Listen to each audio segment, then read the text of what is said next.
Vendredi 15 mai, lecture l'autruche. L'autruche africaine, avec son long cou et ses hautes pattes, est le plus grand oiseau actuellement vivant dans le monde. Donc la reproduction. À la saison des amours, les mâles se battent en se donnant de grands coups de tête et de pattes pour attirer les femelles. Le mâle bat les ailes et agite la queue.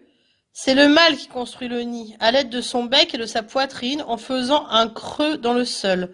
2 à 4 femelles pondent ensuite dans ce nid des grands œufs blancs qui pèsent jusqu'à 1,5 kg et qui mesurent environ 15 cm de haut. On trouve dans le nid plus de 30 œufs. Le mâle les couve la nuit, remplacés la journée par les femelles qui se relaient. 6 semaines plus tard naissent les poussins qui sont promenés par le mâle qui les défend contre les prédateurs. Les autruchons recherchent leur nourriture eux-mêmes dès le lendemain de l'éclosion. Ils possèdent un plumage rayé et sont ainsi parfaitement camouflés dans l'herbe. Donc les renseignements. L'autruche vit dans la savane en petits groupes de 6 à 8 oiseaux. Elle appartient à la famille des Strutyonidae. Elle a une petite tête avec des grands yeux et un bec court et large. Elle est si grande qu'elle peut voir par-dessus les buissons et les hautes herbes. Elle ne peut pas voler, mais court très vite lorsqu'elle fuit un prédateur. Avec ses grandes et puissantes pattes, elle peut courir à la vitesse de 60 km à l'heure. Lorsqu'elle court, elle ouvre ses ailes. L'autruche n'a que 2 orteils par pied, terminés par une grosse griffe. La plupart des oiseaux ont 4 doigts. Elle mesure 2,5 mètres de haut et le mâle adulte pèse plus de 150 kg. La femelle, elle, est plus petite. L'autruche peut vivre environ 30 ans. La nourriture. L'autruche se nourrit de baies, de jeunes pousses d'herbes, d'insectes, de lézards et de petits rongeurs. Elle doit boire tous les jours. Prédateurs, ce sont les félins qui tentent de s'attaquer aux poussins. Pour se défendre, l'autruche utilise ses fortes pattes. Entre 1850 et 1900, les plumes d'autruche étaient utilisées dans la confection des chapeaux. Voilà pour l'autruche, maintenant on fait les questions. La fiche d'identité de l'autruche. Donc c'est un animal invertébré ou vertébré. Sa classe oiseaux, reptiles, insectes, mammifères, poissons. Famille, continent, habitat, nourriture, mode de vie, prédateur.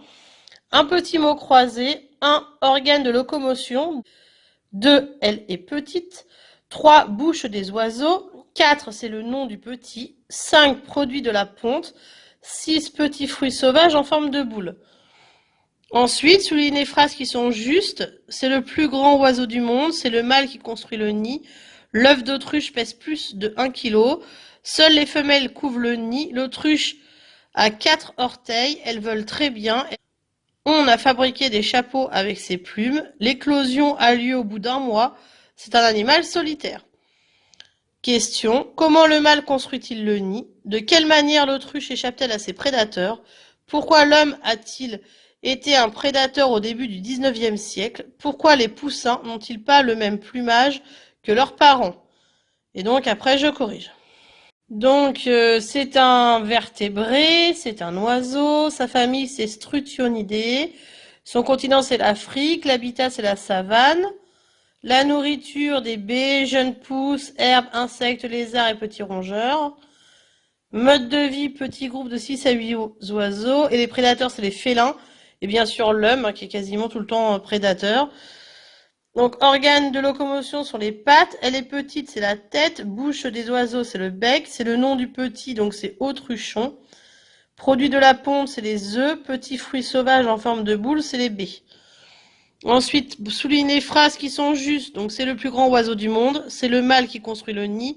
L'œuf d'autruche pèse plus de 1 kg. On a fabriqué des chapeaux avec ses plumes. Les questions. Comment le mâle construit-il le nid, donc à l'aide de son bec et de sa poitrine en faisant un creux dans le sol? De quelle manière l'autruche échappe-t-elle à ses prédateurs? Elle court très vite. Pourquoi l'homme a-t-il été un prédateur au début du XIXe siècle, donc pour ses plumes, fabriquer ses chapeaux? Pourquoi les poussins n'ont-ils pas le même plumage que leurs parents? Donc c'est pour se camoufler.